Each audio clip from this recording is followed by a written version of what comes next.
दोस्तों आपको हमारी ऐप विष्णु इकोनॉमिक्स स्कूल पर इकोनॉमिक्स से रिलेटेड 250 कोर्सेज मिलेंगे जो कि डिफरेंट यूनिवर्सिटी के इकोनॉमिक्स ऑनर्स और एम इकोनॉमिक्स के कोर्स सिलेबस के अकॉर्डिंग है। इसके अलावा यूजीसी नेट का सिलेबस हम आप बच्चों को प्रोवाइड कराते हैं, यूपीएससी इकोनॉमिक्स ऑप्शनल का, इंडियन इकोनॉमिक्स सर्विसेज के। इसके अलावा डिफरेंट स्टेट बोर्ड में पीजीडी इकोनॉमिक्स की जो वैकेंसी निकलती है उनके भी हम सिलेबस प्रोवाइड कराते हैं। तो ये सारे के सारे कोर्स आपको हमारी ऐप विष्णु इकोनॉमिक्स स्कूल में मिलेंगे। दोस्तों इस वीडियो में हम आप बच्चों से डिस्कस करेंगे ये कि किस तरीके से कॉलूजन की स्थिति को गवर्नमेंट जो है वो रेगुलेट करती है। तो बच्चों ये जो टॉपिक है ये यूजीसी नेट में पब्लिक फाइनेंस में आपको मिलेगा और डिटेल में हम आपको समझाएंगे। इससे पहले मैं आपको बता देता हूँ कि हम यूजीसी नेट के अलावा पीजीडी इकोनॉमिक्स के डिफरेंट जो स्टेट्स के पीजीडी इकोनॉमिक्स निकलते हैं, इसके अलावा यूपीएससी, स्टेट पीसीएस, तमाम कोर्सेज की हम आपको तैयारी करते हैं जो कि आपको हमारी ऐप विष्णु इकोनॉमिक्स स्कूल में मिलेंगे। तो चलिए मैं आपको सबसे पहले समझा देता हूं कि जो कंसेप्ट है वो किस तरीके से आगे बढ़ेगा। तो टॉपिक का नाम जो है वो है हमारा regulation of market, collusion and consumer welfare. तो बच्चों जब कॉलूजन होता है तब आप कह सकते हो कि कंज्यूमर के वेलफेयर में कमी देखने को मिलती है, इसीलिए सरकार को मार्केट सिस्टम में इंटरफेयर करना पड़ता है। तो किस तरीके से सरकार मार्केट सिस्टम में इंटरफेयर करती है वो सब के सब हम आपको बताएंगे। तो सबसे पहले हम आपको कलूजन का मतलब बता देते हैं। देखिए कलूजन में क्या होता है, आप बहुत सिंपल तरीके से समझ लीजिए। मान लीजिए कुछ फर्में हैं, मान लीजिए हम 3 फर्में मान लेते हैं ए बी सी। तो आपस में ये प्रतियोगिता यानी कंपटीशन को त्याग कर देती है, कंपटीशन को छोड़ देती है। एंड तीनों ही फर्मों का जो ऑब्जेक्टिव है वो अपने प्रॉफिट को मैक्सिमम करना है। यानी कि प्रॉफिट को मैक्सिमम 2 प्रकार से किया जा सकता है। सबसे पहला तरीका है कि जो प्राइसेस हैं वो हाई कर दिए जाएं, और दूसरा है क्वांटिटी को लो कर दिया जाए। तो बच्चों इसके लिए जरूरी है कि इन तीनों का मार्केट के पूरी की पूरी मार्केट पर कब्जा हो। यानी कि अगर मार्केट शेयर जो है वो इन 3 फर्मों के पास है, अधिकांश मार्केट शेयर, तभी ये पॉसिबल हो पाएगा। क्योंकि अगर इनके पास मार्केट शेयर नहीं है तो हो सकता है कि इनकी कीमत बढ़ाने के बाद किसी और फर्म को अपॉर्चुनिटी मिल जाती है मार्केट पर कब्जा करने के लिए। इसीलिए कॉलूजन के लिए आवश्यक है कि जो सबसे बड़ी फर्में हैं वो आपस में किसी प्रकार का एग्रीमेंट करें। यानी कि collusion occurs when rival firms agree to work together for setting higher price. यानी कि अभी तक तो ये राइवल प्राइस थी, लेकिन अब ये क्या हो गई है, एग्री हो गई है टू सेटिंग हायर प्राइस और lower output in order to make greater profit. यानी कि ज्यादा प्रॉफिट कमाने के लिए या तो वो ऊंची कीमत पर प्राइस पर तैयार हो जाती हैं या वो लोअर आउटपुट पर तैयार हो जाती है। इस कंडीशन को बच्चों हम बोलते हैं कॉलूजन। यानी कि collusion is the way to for firm to make higher profit at the expense of consumer welfare. यानी कि इस स्थिति में जो कंज्यूमर वेलफेयर है उसमें कमी देखने को मिलती है। तो बच्चों किस तरीके से मार्केट सिस्टम में कंज्यूमर वेलफेयर में कमी आती है उसको मैं आपको डायग्राम के थ्रू डिटेल में समझाने की पूरी कोशिश करूंगा। तो देखिए हालांकि मैंने अलग डायग्राम बना रखा है, लेकिन मैं आपको एक डायग्राम अलग से बना के दिखा देता हूं बहुत ही सिंपल तरीके से समझाने के लिए कंसेप्ट को। ये मान लीजिए हमारा डिमांड कर्व है। मैं आपको बता रहा हूं कि किस तरीके से कॉलूजन की वजह से मार्केट सिस्टम में कंज्यूमर को नुकसान होता है। तो मान लीजिए ये हमारा सिंपल तरीके से ये AR है। आपको पता होना है कि AR is the demand curve and MR is the downward as well, और ये हमारा MR कर्व है। And we assume that MC जो है वो ये वाली MC है, marginal cost, and marginal cost भी सप्लाई कर्व होता है। अब देखिए अगर मान लीजिए प्रतियोगिता होती है, कंपटीशन होता है, तो इक्विलिब्रियम पॉइंट ये वाला होगा।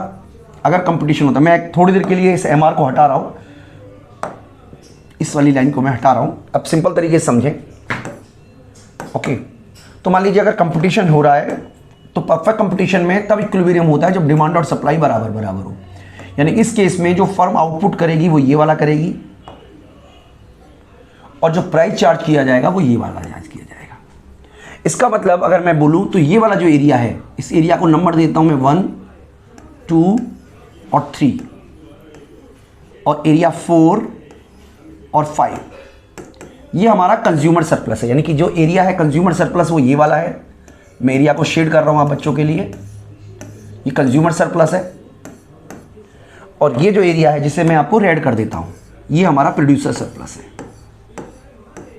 क्योंकि आपको पता है कंज्यूमर जो विलिंग टू पे है और जो एक्चुअल में पे करता है उसके बीच का डिफरेंस होता है कंज्यूमर सरप्लस। तो ये कंसेप्ट हमने ऑलरेडी आपको कंज्यूमर सरप्लस का बताया हुआ है। मैं आपको यहां लिख देता हूं कि इस केस में जो कंज्यूमर सरप्लस है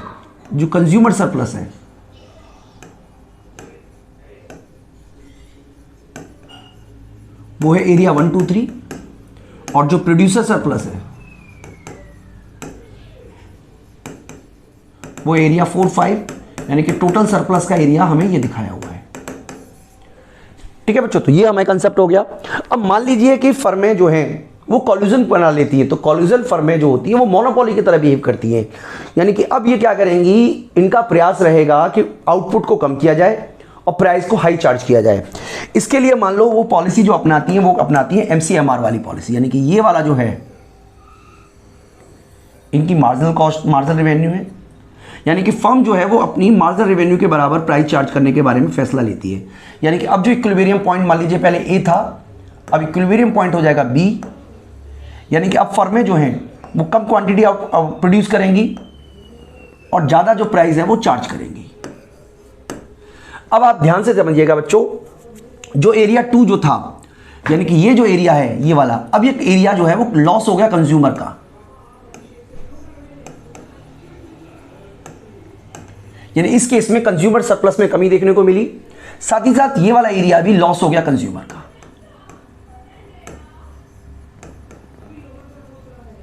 लॉस हो गया कंज्यूमर का, यानी कि मैं आपसे कह सकता हूं कि अब जो एरिया है कंज्यूमर सरप्लस जो है, अब जो कंज्यूमर सरप्लस है वो है एरिया 1, ओनली एरिया 1। ठीक है, यानी कि जो लॉस हुआ है कंज्यूमर को, लॉस हुआ है, लॉस ऑफ कंज्यूमर सरप्लस हुआ है, वो हुआ है बच्चों एरिया 2 और एरिया 3 का।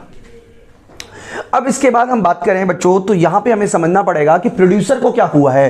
प्रोड्यूसर को इस एरिया का गेन हुआ है, यानी कि ये वाला जो एरिया है, ये वाला एरिया, ये गेन है प्रोड्यूसर का। यानी कि पहले जो प्रोड्यूसर को मिलता था एरिया 4 वो अब मिलता रहेगा, लेकिन इसके लिए ये वाला जो एरिया है ये लॉस हो जाएगा प्रोड्यूसर का।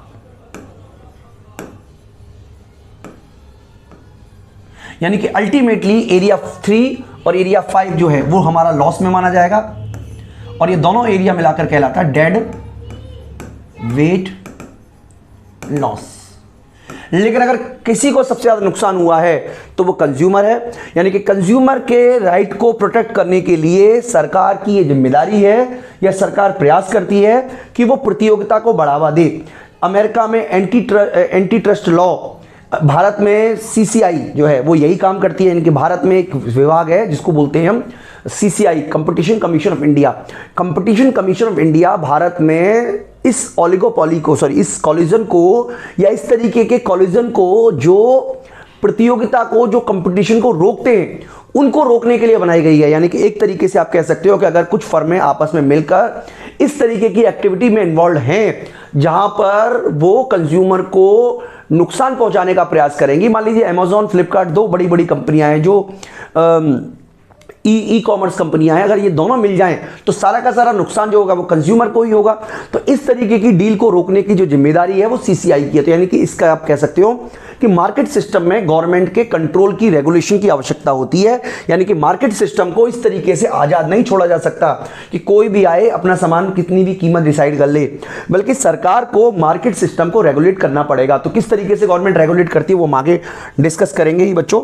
फिलहाल आप कंसेप्ट को आगे समझते हैं, इसी कंसेप्ट को हम आगे कि किस तरीके से कॉल्यूजन चार्ज किए जा सकते हैं। एक तो तरीका यह है कि agreeing to increase price of faced consumer, यानी कि मान लीजिए कंज्यूमर 50 रुपए में सामान खरीद रहा है, सभी फर्में मिल जाएं और बोले कि जी 50 रुपए की जगह अब हम 60 रुपए में सामान बेचेंगे, तो ये भी एक तरीका हो सकता है कि सभी फर्में आपस में मिल जाएं।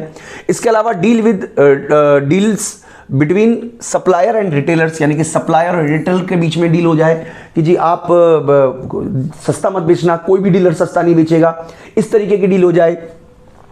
इसके अलावा मोनोप्सोनी प्राइसिंग, मोनोप्सोनी मतलब जो खरीदने वाला है वो बेचने वाले से बार्गेनिंग करके अपनी मजबूत स्थिति में आ जाए, यानी कि जो रिटेलर्स हैं वो आपस में मिल जाएं और उससे मिलने के बाद वो एक तरीके से सप्लायर पर ये प्रेशर बनाए कि वो ज़्यादा प्रॉफिट मार्जिन दे और वो प्रॉफिट मार्जिन कंज्यूमर से ही वसूला जाएगा।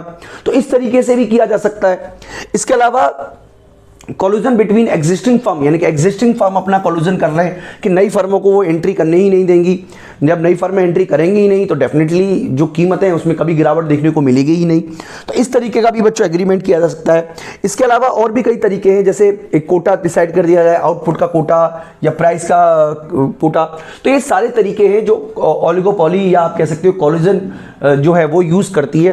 तो बच्चों इसमें हमने आपको कुछ टाइप्स भी बताए हैं, जैसे फॉर्मल कोलूजन है। फॉर्मल कोलूजन का मतलब क्या है कि कुछ फर्में जो हैं वो रिटर्न एग्रीमेंट कर लेंगी, आपस में समझौता कर लेंगी, ओपन समझौता कर लेंगी। हालांकि फर्मों के लिए इस तरीके का समझौता अधिकांश देशों में इलीगल है, लेकिन जहाँ खासतौर पे जहाँ पर फ्री मार्केट इकोनॉमी है वहाँ पर इस तरीके के समझौते करने से रोका जाता है। लेकिन देश जो है, जैसे मान लीजिए ओपेक है, ओपेक तेल निर्यात करने वाले यानी कि तेल बेचने वाले देशों का समूह है जो एक्सपोर्ट करती हैं ऑयल। इन्होंने आपस में ग्रुप बना लिया है और इस कॉल्यूजन करने के बाद तेल की कीमतें लगातार बढ़ी है। यानी कि ये ग्रुप क्या करता है, ये संगठन क्या करता है कि कीमतों को ऊंचा रखने के ऑब्जेक्टिव से सप्लाई चेन पे ये कंट्रोल करता है और जैसी सप्लाई कम होती है प्राइसेस बढ़ जाते हैं। यानी कि जब फॉर्मल एग्रीमेंट बन जाता है, कॉल्यूजन मतलब जहां पर जो आउटपुट है उसका कोटा डिसाइड कर दिया जाता है अलग अलग फर्मों के लिए, तो इस तरीके का जो स्थिति है उसको बोलते हैं फॉर्मल कॉल्यूजन। इसके अलावा एक टैसिट कॉल्यूजन भी होता है। टैसिट कॉल्यूजन का मतलब है कि जो फर्में हैं वो एक दूसरे की पावर से अच्छी तरीके से वाकिफ हैं, वो जानती हैं कंपटीशन करने से कोई फायदा नहीं होगा, वो जानती हैं कि अगर उन्होंने एक बार भी कंपटीशन में किया तो दूसरी फर्म भी अपनी कंपटीशन में उतर आएगी, इससे नुकसान दोनों ही फर्मों का होगा। तो जब दोनों फर्में एक दूसरे की पावर को समझ लेती हैं तो वो आपस में एक दूसरे के खिलाफ किसी भी तरीके का एक्शन नहीं लेती हैं। जब दोनों ही एक्शन नहीं लेंगी तो इसका मतलब है कि जो उपभोक्ता है उसको, कंज्यूमर जो है उसको ऊंची कीमत ही देनी पड़ेगी। इसके अलावा प्राइस लीडरशिप, देखिए प्राइस लीडरशिप में क्या होता है, कुछ जो बड़ी फर्में होती हैं वो एक तरीके से प्राइस सेट कर देती है, जो मार्केट लीडर प्राइस तय करती है और बाकी की फर्मों को उसी प्राइस पर अपना सामान को बेचना पड़ता है। तो ये कुछ तरीके हैं जिससे हमने आपको डिस्कस किया। तो बच्चों किस तरीके से रेगुलेट किया जा सकता है वो आप यहां पे देख सकते हो। सबसे पहला तरीका जो है जो हम डिस्कस कर सकते हैं वो है नंबर 1 हायर फाइन। देखिए इस केस में क्या होता है, अगर मान लीजिए कोई ऐसी कंपनी है या कंपनियां हैं जिन पर यह साबित हो जाए कि इस तरीके की एक्टिविटी में इन्वॉल्व हैं जो कि कंपटीशन को रोकती है, कंपटीशन को कम करती है, तो ऐसी फर्मों पर हायर लेवल पे फाइन लगाया जा सकता है। सरकार बहुत बड़े बड़े फाइन लगाती है, 1000 करोड़, 200 करोड़, 500 करोड़। यानी कि जिस तरीके का क्रिमिनल एक्टिविटी ये कर रहे हैं, जिस तरीके का ये क्राइम कर रहे हैं, जिस तरीके का ये कह सकते हो गवर्नमेंट की नज़र में जिस तरीके की उन्होंने एक्टिविटी की है उसके अकॉर्डिंग ये फाइन लगाते हैं। तो काफ़ी भारी भरकम इन कंपनियों पर फाइन लगाया जाता है। तो ये भारत में फाइन लगाने का जो काम है वो सीसीआई करता है। बच्चों सीसीआई के ऊपर हमने अलग से एक वीडियो बना रखी है जो कि आपको इंडियन इकोनॉमी मिल जाएगी। फिलहाल आपको बता देते हैं कि हायर फाइन की वजह से इसको रोका जा सकता है। दूसरा क्रिमिनल चार्ज फॉर एग्जीक्यूटिव, यानी कि जो अधिकारी हैं उनको पनिश किया जाए, इसके लिए उनको जेल भी हो सकती है और इसके अलावा उनको फाइन भी लगाया जा सकता है, उनको आगे प्रैक्टिस करने से रोका भी जा सकता है। यानी कि जो टॉप एग्जीक्यूटिव हैं, जो डायरेक्टर पोस्ट पर बैठे हुए हैं या जो मैनेजमेंट में टॉप पोस्ट पर हैं, क्योंकि कंपनी पर तो फाइन ही लगा सकता है, कंपनी को जेल में तो बंद नहीं किया जा सकता, लेकिन जो एग्जीक्यूटिव डायरेक्टर हैं, जो पदाधिकारी हैं, जो ऊंची ऊंची पोस्ट पर बैठे हैं, उनको कंट्रोल किया जा सकता है। इसके अलावा एक और तरीका है वो है रेगुलेशन ऑफ मर्जर। यानी कि देखिए होता क्या है कि बहुत सारी कंपनियां दूसरी कंपनियों को बाय करती हैं। जैसे ए कंपनी ने बी कंपनी को बाय किया, अब आपने देखिए जैसे बाइजू ने बहुत सारी कंपनियों को बाय कर रहा है, आकाश इंस्टीट्यूट को बाय कर लिया है। तो इस तरीके का जो बाइंग होती है, यानी कि एक बड़ी कंपनी जब छोटी कंपनी को बाय करती है तो इस तरीके का जो मर्जर है उसको पहले सरकार से परमिशन लेनी पड़ती है। यानी कि सरकार अगर उस मर्जर को इजाज़त देती है तभी उस तरीके के जो मर्जर हैं वो पूरी तरीके से करेंगे। यानी कि बिना सरकार की परमिशन के इस तरीके के मर्जर नहीं होते। बच्चों ऐसा नहीं है कि अमेजॉन का मन किया कि फ्लिपकार्ट को बाय कर लो तो वो बाय कर लेगी। इस तरीके के जो मर्जर है वो पॉसिबल नहीं होते क्योंकि सरकार इनको रेगुलेट करती है। इसके अलावा बच्चों स्क्रीनिंग ऑफ मार्केट डेटा, यानी कि सरकार क्या कर सकती है, मार्केट डेटा का एनालिसिस कर सकती है। वो देख सकती है कि कीमतें जो हैं वो किस कारण से बढ़ रही है, क्योंकि सरकार के पास भी एक मैकेनिज्म होता है, एक तरीका होता है जिसमें सरकार, देखिए बहुत, मैं आपको बता देता हूं, जैसे केस है जिसमें मारुति का जो डीलर है वो एक ने किसी को डिस्काउंट दिया किसी कस्टमर को, तो मारुति कंपनी ने जो डिस्काउंट देने वाला डीलर है उस पर अच्छा खासा फाइन लगा दिया। तो इस तरीके का जो प्रोविज़न है, क्योंकि ये जो तरीका है, एक तरीके का ये आप कह सकते हो सीसीआई ने मारुति के ऊपर 200 करोड़ का फाइन लगाया इस बात को लेकर। यानी कि मार्केट में किस तरीके की एक्टिविटीज हो रही है इसके लिए वो स्क्रीनिंग करती है। उनके पास काफ़ी सारे तरीके हैं बच्चों। इसके अलावा एक और तरीका है जिसको बोलते हैं लीएनसी प्रोग्राम्स। इसके अंतर्गत जो और फर्में हैं, जैसे मान लीजिए कार बनाने वाली बहुत सारी फर्में हैं जो कार बनाती हैं, बहुत सारी कंपनियां हैं जो ऑनलाइन बिजनेस चलाती हैं, तो वो दूसरी कंपनी के खिलाफ इस तरीके की कंप्लेंट कर सकती है कि देखिए ये तो जो कर रहा है एक तरीके से मार्केट में जो एक्टिविटी कर रहा है ये इलीगल एक्टिविटी कर रहा है, या आप कह सकते हो कंपटीशन को कम करने की एक्टिविटी कर रहा है, तो इसके खिलाफ सरकार जांच करती है और अगर जांच में दोषी पाया जाता है तो ऐसी कंपनियों पे फाइन भी लगाया जाता है। ये सारे के सारे तरीके हैं जिनको सरकार यूज कर सकती है, यानी कि सरकार जो है वो मार्केट सिस्टम को फ्री नहीं छोड़ सकती। देखिए हम बार बार यही समझ रहे हैं, हमने अभी तक समझा कि मार्केट मैकेनिज्म ही सबसे बेस्ट तरीका होता है जहां पर डिमांड एंड सप्लाई के फोर्सेस ही सब चीज डिसाइड करते हैं, लेकिन हम ऐसे कई तरीके सीख चुके हैं जहां पर मार्केट मैकेनिज्म को फ्री नहीं छोड़ा जा सकता, जिसमें से एक तरीका हमने पढ़ा पब्लिक गुड्स के बारे में पढ़ा, एक्सपर्टीज के बारे में पढ़ा, कॉमन, इसके अलावा असिमेट्रिक इंफॉर्मेशन के बारे में पढ़ा, और एक और तरीका, एक और वजह है जिसमें सरकार को इंटरफेयर की आवश्यकता होती है, वो है कॉल्यूजन। यानी कि जब कॉल्यूजन होता है तब सरकार मार्केट सिस्टम को रेगुलेट करती ही करती है। इसके अलावा जब नेचुरल मोनोपोली होता है तभी भी सरकार रेगुलेट करती है। तो अगली वीडियो में बच्चों हम आपको रेगुलेशन ऑफ नेचुरल मोनोपोली किस तरीके से काम करता है, हालांकि हमने ये ऑलरेडी माइक्रो इकोनॉमिक्स में डाला हुआ है, लेकिन अब हम आपको पब्लिक फाइनेंस में ये पढ़ाएंगे। तो आपको हमारे स्टोर में जो ऐप है, कोर्स है, सिस्टमेटिकल तरीके से बच्चों हम कोर्स प्रोवाइड करा रहे हैं, वहां पर आपको ये वीडियो जो है ये वाली और अगली वीडियो भी मिल जाएगी। और मैं उम्मीद करता हूं कि आपको कंसेप्ट अच्छी तरीके से समझ में आया होगा बच्चों। इस वीडियो में इतना ही, थैंक यू।